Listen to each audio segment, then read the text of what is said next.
right, well, good morning. How's everybody? Good. It's good to see you. If you are a guest today, we just want to say welcome. We appreciate you being with us this morning. If this is your first time, I hope that you'll take just a minute in the seat back in front of you. There's a card there just called your First Step card. I'd love it if you could take that. Just fill out any information you feel comfortable giving to us. Let us know if there's any way we can serve you or pray for you. A bucket will come by later. You can drop that in the bucket just to let us know you were here, so I really appreciate that. I know that we've got folks who are doing the summer thing, who are out traveling, doing this and that, and maybe you're watching us on Facebook Live right now. If you are, we're glad that you're tuned in and paying attention to us today. But it's good to be here, and summer does bring all sorts of craziness, and Becky and I are going to leave on vacation Wednesday for some time away, and so we're looking forward to that. But also, I can't believe in 3 weeks, WindShape Camp is going to be here. It feels like, we've been talking about this for a long time, and boom, it's on us, yeah. So a lot of excited folks about that, and we're looking forward to it here. So far, we have around 370 campers registered, which is crazy because most of our registrations will come in the next 3 weeks. So it's going to be crazy. I mean, there's going to be a lot of kids. And but we're super excited about that. WindShape is just an awesome thing. If you've experienced it, I don't have to tell you about it. If you have yet to experience it, it's more than just a simple day camp where kids come and they learn archery and they learn skills and all sorts of water stuff and basketball and all these great things. It's like they are also worshiping God, and they're learning how to worship God, and they're learning that God is this amazing God who is for them and who loves them. They're introduced to Jesus during this week. They're given an opportunity to change their life for eternity. And so it is just a phenomenal week. If you can give us any time to volunteer, we would love to have you, even if that's just an hour during that week. I know this is a day camp. People are working during the day. I totally get that. But if you have an hour that you can give, we would love to have you there. And you would be blessed by watching what happens with these kids. Jill will talk a little bit more specifics at the end of this service, but just know that's going to be an awesome time together. Now, the theme, every year they have a specific theme for their camps. And so this year the theme is never changing. And just that whole idea that Dustin talked about of a never-changing God. And so they'll be talking about that, every day during that camp. And so we thought it would be a really cool idea just to take that theme and preach on that for the next 4 weeks.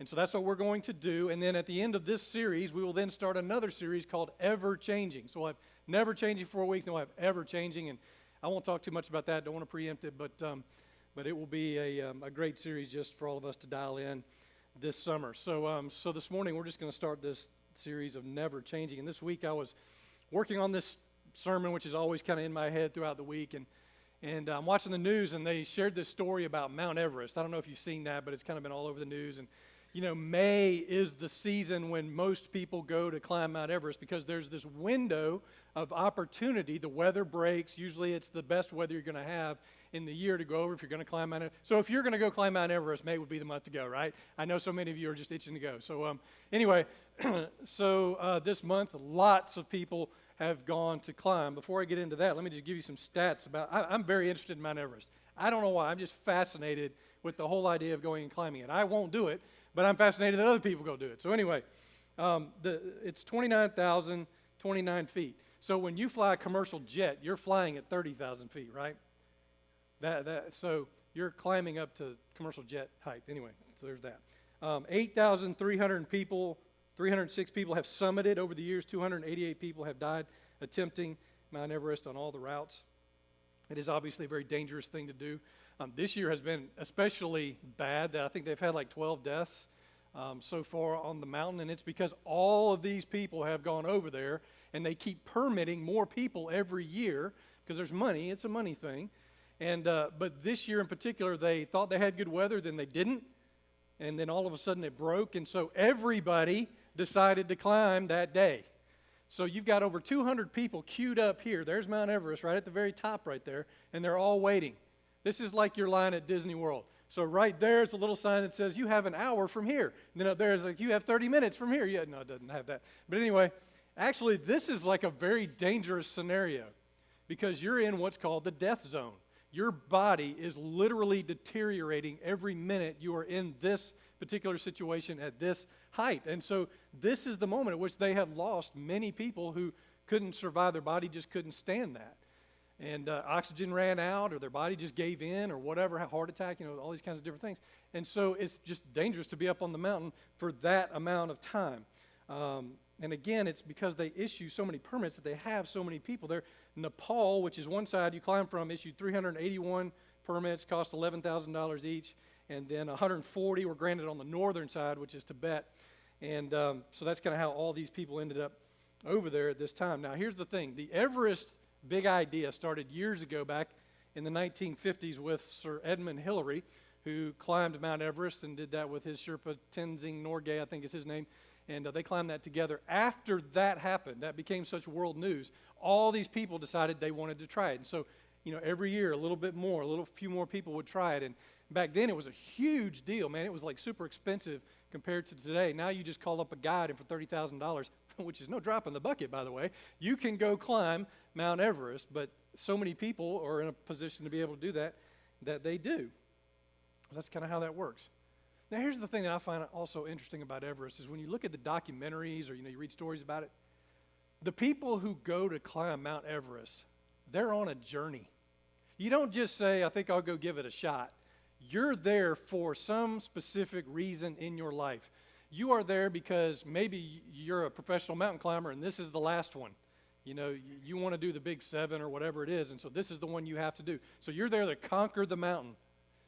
Or, maybe you're there to prove something to yourself. A lot of people do that. Or they're there to prove something to somebody else. Or maybe they're there because they are trying to overcome some pain or tragedy or brokenness in their life that they've experienced, and they think going to the mountain, that's the way to go to get help for that. And so just so many people are on this journey looking for something in that mountain, right? They're all looking for something to happen as a result of going there. Some people find it, a lot of people don't. But people go, and people have been going for a long time. And it's like, I think about this mountain, and I look at that, and I'm like, how many people have passed through this way? Like over 8,000 or whatever it's been, more than that actually, have passed through this mountain. Over and over and over, people have come there and have been led to this place. But there's one thing that remains the same. What is it? The mountain. The mountain. The mountain stays. People come and go. And I wrote this down this week. I was like, look, people have come and gone. Wars have come and gone. Human achievements have come and gone. Incredible discoveries have been made. Famous people, kings, queens, monarchies, dynasties, floods, droughts, hurricanes, disease, victories, births, weddings, companies built, space explored, and on and on and on. That mountain just stays there, and it will be there long after we're gone from here. It is like this permanent symbol. And it's really a symbol of a couple of things in my mind. When I look at that, I'm like, it's kind of a symbol, that our life is very brief here on this earth, that we're just passengers, we're just passing through this life. As people have passed by that mountain, we're just passing through, generations have come before us. We are in our generation. When we're long gone, generations will come after us. And this is this brief time that we have, and we have to maximize this time that we have, right? And the second thing is that mountain is like this symbol of this word, steadfastness. Steadfastness, the definition of that word is the quality of being resolutely or dutifully firm and unwavering. Like a soldier, just a sentinel that is standing fixed and quiet, keeping watch. It's just there. And, I guess in some ways there's something comforting about that. In this world that is changing all the time, or in this culture that we live in that's kind of like I just describe it as a throwaway culture, where we have things that are really nice, really by the world's standards, but they're not meant to last for a long time. Like you get the iPhone 8 and you love the iPhone 8 and you think, this is the last phone I'll ever get until the iPhone 10 comes out. Oh, then that's the last phone I'll ever get. Wait till the 20 comes out. I guess I don't know what the next number will be. And you'll be like, wait, that's the next one. And then how many phones have gone by the wayside that are just amazing computers that you could have owned for the rest of your life? Or like this, like Becky and I ordered some catering the other night, and this is going to blow your mind. It came with these tongs for the salad, plastic tongs. And they're meant to be thrown away. You're not supposed to keep them. I was like, these are pretty darn good tongs. These are like solid plastic. So we wash them. We've kept them. But it's like, man, I mean, this stuff is meant to be thrown away. Or like, do you remember disposable cameras? Does anybody remember disposable camera? Like, that used to be a thing. Like, when they came out, it was like, oh my gosh, they're so easy, and you could just take them with you, and then you bring them to the thing, and they, get your pictures back to you and all this kind of stuff. Nobody knows what a disposable camera is unless you go to a wedding. Now it's a novelty, right? It sits on the table, and and then you give them, anyway. It's just a different world in which we are living in, and things, come and go. But here's the reality of actually the world that we do live in. It is also going away. And some things that seem so permanent in this world really aren't, because entropy is happening, that physical idea that everything is winding down. Even scientists know that, but that's biblical. Because one day there will be what? A new heaven and a new earth. So this one will go away. And so we know that all the stuff is winding down. So we have to be so careful not to build a life on this place. And so in the Bible, it talks so much about that idea, but Jesus specifically shares a little parable, an illustration about this in Matthew chapter 7. So if you have your Bibles, go to Matthew chapter 7. We're going to be looking in verses 24 through 27 there. Matthew 7, and especially this little parable that he shares. This is the very end of a series of teachings that Jesus has just done, sort of an epic sermon series, if you will, called the Sermon on the Mount, that started in Matthew 5 in Matthew's gospel, and it runs all the way through 7. And Jesus is some of the most important teaching that Jesus offers. And so you get to the end of all of this very important sort of core teaching of Jesus, and he's like, man, I want to drive this home. This is my last illustration. I want everybody to remember this. And so this is sort of the story that he shares, starting in verse 24. He says, therefore, and every time you see a therefore in Scripture, you want to ask, what's it there for?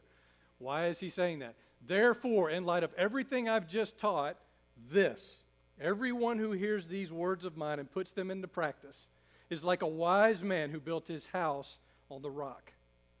The rain came down, the streams rose, and the winds blew and beat against that house, yet it did not fall because it had its foundation on the rock. But everyone who hears these words of mine and does not put them into practice is like a foolish man who built his house on the sand. The rain came down, the streams rose, and the winds blew and beat against that house, and it fell with a great crash. So Jesus gives this illustration.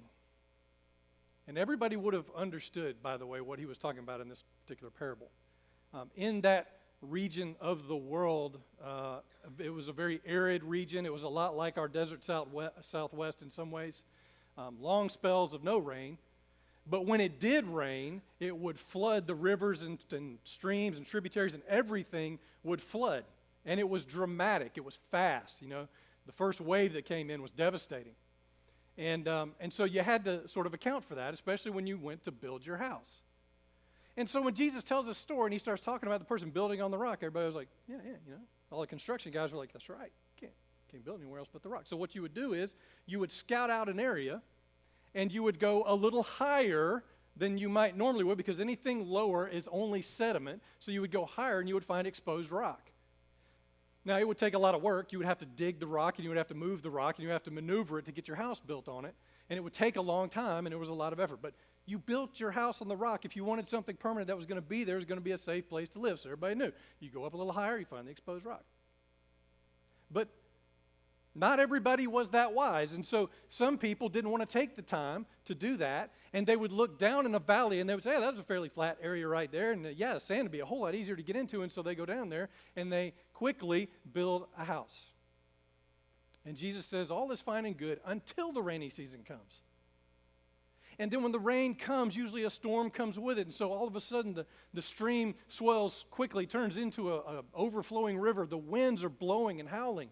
And these storms would brew up and only last 5 or 10 minutes, like a bad summer thunderstorm here in the south. They just sort of blow up and move on. And so the same thing happened there. But he's saying, so the person that built on the rock, you know what? They're good to go. That house, that kind of construction, way to go. Kind of like us here. If you're in construction, when you drill down, where do you drill down to? What's it called? Bedrock. You're sinking. You're going for bedrock. You got to drill down to get to. That's the most stable thing, strata that we have there. So you want to drill down to that. so that it will survive. And so in that day when the floods came, guy built his house on the rock, he's good to go. And then there's the guy that builds on the sand, and when the floods come, it washes away the sand, and so exposes the foundation, which becomes unsteady, and it falls with a great crash. And everybody was like, yeah, who builds their house on the sand? Even Jesus called him foolish. That's right. You shouldn't do that. And so obviously Jesus is talking about more than just a physical idea of building homes. He's not giving a construction lesson here. He's talking about spiritual realities, right?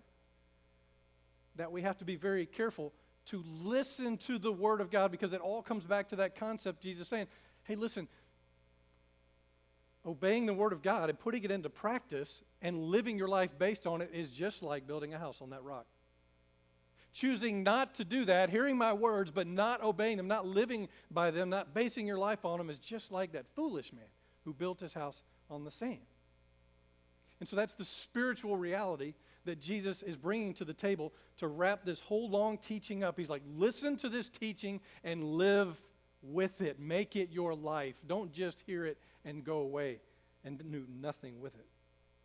And so there's two things that come to mind when we look at that for our own lives. So first of all, there's this never-changing rock that Jesus is talking about here. And in this parable, that rock represented something that was solid, that was steadfast, the steadfastness of God and His Word. Something that doesn't change. It can be built on. It can be depended on, right? And it's like, time does not change God. A lot of time has gone on, but time will never change who God is and His character, right? People do not change God. Although people throughout history and as we speak and into the future will continue to try to make God in their image, won't they? People will try to make God something that He's not. We know of who God is in this Word, but we'll make Him either this sort of distant God who's out there who just created everything and let it go, and He's not involved, or like He's just somebody who lets everything happen, or He's a really mean God and He's ready to squash everybody who does anything. We have all these different ideas of who God is, but you see, the thing is, people will never change God. Opinions do not change God. Do we have enough opinions today, by the way? Have you watched social media lately? It's like, good grief, everybody has an opinion. But opinions do not change who God is. Tragedy does not change God. And we've experienced plenty of that around this community, haven't we? We totally get tragedy. And sometimes in the face of tragedy, we start having questions or doubts, and we wonder about God. But here's the truth. Tragedy doesn't change the nature and character of a God who is steadfast and faithful and will always be good. Tragedy doesn't do that. He is faithful. He's ever faithful. And He is for us, and He is with us. And I was reminded of that, this story of this lady named Sherry Conley out in Oklahoma. They've been getting hit with all kind of tornadoes out in that part of the world lately, kind of a resurgence for them. But she was talking about a tornado she shared with the Oklahoma newspaper, and how she and her husband and her two sons had gotten in a linen closet. They heard it was coming, and so they were in their linen closet, and I guess I've never been in the middle of a tornado, but it sounds like a freight train coming. That's what I keep hearing, that loud. So they can hear that come. So she's praying out loud. God, watch over us. God, protect us, protect our family. And their husband's praying, and they're all praying. And then it gets so loud they can't hear, and so they just hunker down, and for the next 3 or 4 minutes while the tornado's going over them, they're just clinging to each other, and the tornado passes by.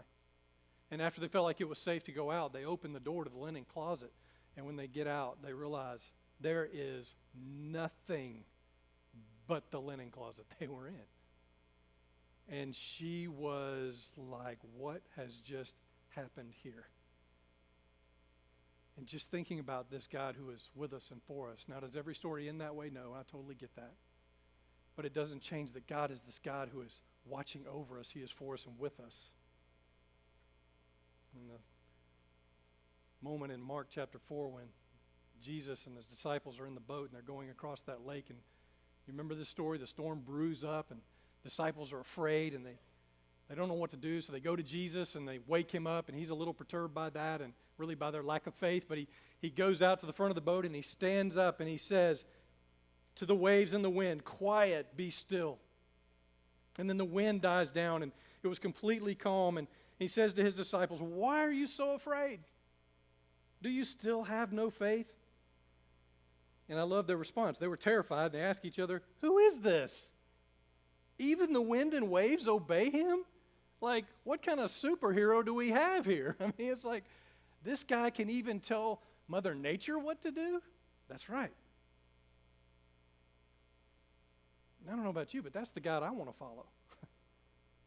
I want the God who tells everything else to, hey, you calm down. We want him to show up in our lives in the midst of the storm and tell the storm, I need you to be still. Isn't that the God you want in your life? And you know, when it comes to building our spiritual house, we have to make sure that we're building it on those right things, on the love of God, on the salvation of God, on the faithfulness of God, the truth of God, the hope of God. All of these things God has given us as materials to build this house. And if we do that, we're good. And that's true because of the second part of this, which is the ever-changing sand. As we've said, sand is not a material you want to build on. When I think of this sort of shifting sand idea, I always think of standing at the beach. And you know how you stand at the edge of the water? And if you stand there long enough in that sand and let those waves roll in and out, your feet will eventually sink down into that sand, right? And you'll be all covered up. Every kid knows about that. It's because sand is not solid. It moves. It shifts. Or like, have you ever gone and, like I've done this a ton with my kids when they were little, we'd go to the beach and we love building sandcastles. So we would go and we would try to build far enough away from the edge of the water so there's no chance it can get to it, right? And I felt like every year I moved it back a little further when we go to the beach. And anyway, so we build this sandcastle. It'd be awesome. And then we'd leave it because we wanted to come back the next day and add more to it. Every single time we would come back and those waves somehow would have managed to get to it. If it wasn't all gone, at least half of it was. And we'd have to rebuild the thing. And anyway. Sand goes away. Sand is like this world, isn't it? Our circumstances, our feelings, our culture, our big ideas. They will not carry us through. They are not enough. They are not enough to withstand the storms. The tide will come in, and it will move that sand. It will move those things for us in our life. This world is like that. I think about the guy who, true story, a couple of years ago in Alaska, he decided he wanted to cross this channel, and there are a ton of them in Alaska. So he was going to build a boat. He had the big idea to build a boat out of duct tape. And he thought, surely a duct tape boat will get across this channel. So he builds it, the kind that you can inflate. And so he builds the boat, inflates it, seems to be fine, grabs his dog, a paddle, and no life jacket, and gets into this boat and starts crossing this very deep channel. I mean, like it's ocean kind of water. Well, somebody saw this happening. They call the Coast Guard. Coast Guard shows up, just kind of sits off for a while and watches the whole thing happen. I mean, it's just, can you imagine their thoughts are like, look at this guy. Where's my phone? You know, let me get a video of this. This guy's out there, he's paddling. Got his dog. Give it a couple of minutes. He's sinking, back's going down like this, you know. We're paddling. Dog's going, you know, he's paddling. And after it gets about halfway down, they're like, all right, let's go get him. So they go and they pull him out, and they pull his dog out, you know, and all that kind of stuff. And I just bet they were all over that duct tape boat. And it's just so funny because you think about it, it's like the one comment, the Coast Guard guy was like, that guy risked his life. He risked his dog's life. He had no, I mean, if the duct tape boat doesn't survive, what's he thinking? You know? But I guess in the same way, it's like, if you try to build a life with certain things, it's the same thing. It's like, man, if I just keep adding the duct tape of my money, man, my money's going to give me more life. My house, cars, and stuff, it's going to give me more life. My insurance policy is going to give me more life. You know, my relationships on this earth are going to give me more life. All these things that we depend on here, you know, it's just like building a duct tape boat. If that's what we think is going to give us actual true life, then it's going to sink. It's going to take on water. It just will. The Bible's very clear about that.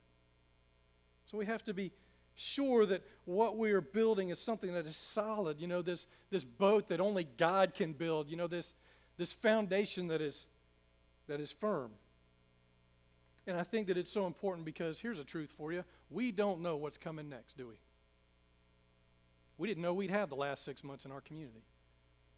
We didn't know, that so many things. We don't know what's coming next around the corner. So we want to be sure that we're ready for whatever comes. Am I right with that? That we want to build our faith and our life on the right thing so that when that thing comes, we can say, Lord, be with me, and he will, and help us withstand it. And so we can realize, man, our life is, on the other side, we're still good. We just want to be sure that we do that well, because we don't know what's coming next, and we need to put our faith and depend on the Lord. A few years ago, I was teaching over in Mississippi, a group of church planners, United Methodist church planners, and they were telling this stories of Katrina. Several of them had been on the coast during Katrina, and so they started telling stories, and they told this one story that I'll never forget of this retired pastor, Reverend Jones, who when Hurricane Katrina was coming, his daughter called from Atlanta and said, hey, I'm begging you to come and get out of there. I want you to come up to Atlanta and stay with us. And he would have loved to, but he couldn't. He didn't have enough money. The banks at this point had locked down, and he couldn't get any money. She couldn't help him with any money. And so he just said, we're just going to stay down here and try to figure it out.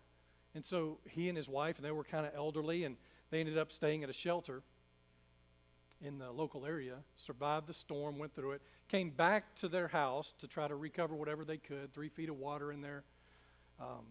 So they decided just to get the sentimental things that they couldn't replace. They start getting a lot of pictures.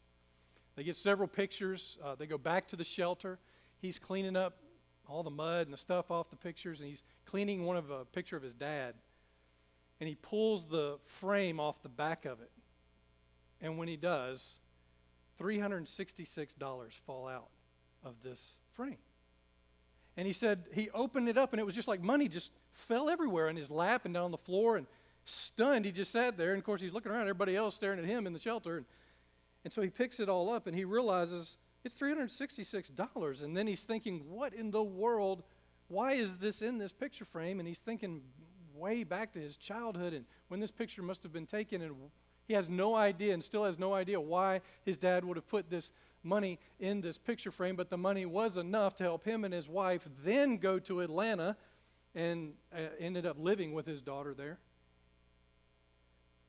And in his mind was this whole idea of, wow, I don't know why he put it in there, but he could have never known back then how it's going to help me now. But God knew. God knew. And God is the one who is helping us through this. He recognized that fully. Sometimes pastors even have to be reminded God is doing this, not us. And in James chapter 1, James says this. He says, look, don't be deceived, my brothers and sisters. Every good and perfect gift is from above, coming down from the Father of heavenly lights, who does not change like shifting shadows. And you see, here's the truth. Here's this truth right here. God is always God. God is always God. And in this life, our journey should take us to the rock that never moves, that never leaves, that never gives up, that never gives out. Because we need him to be that for us, don't we? Amen? All right, let's pray.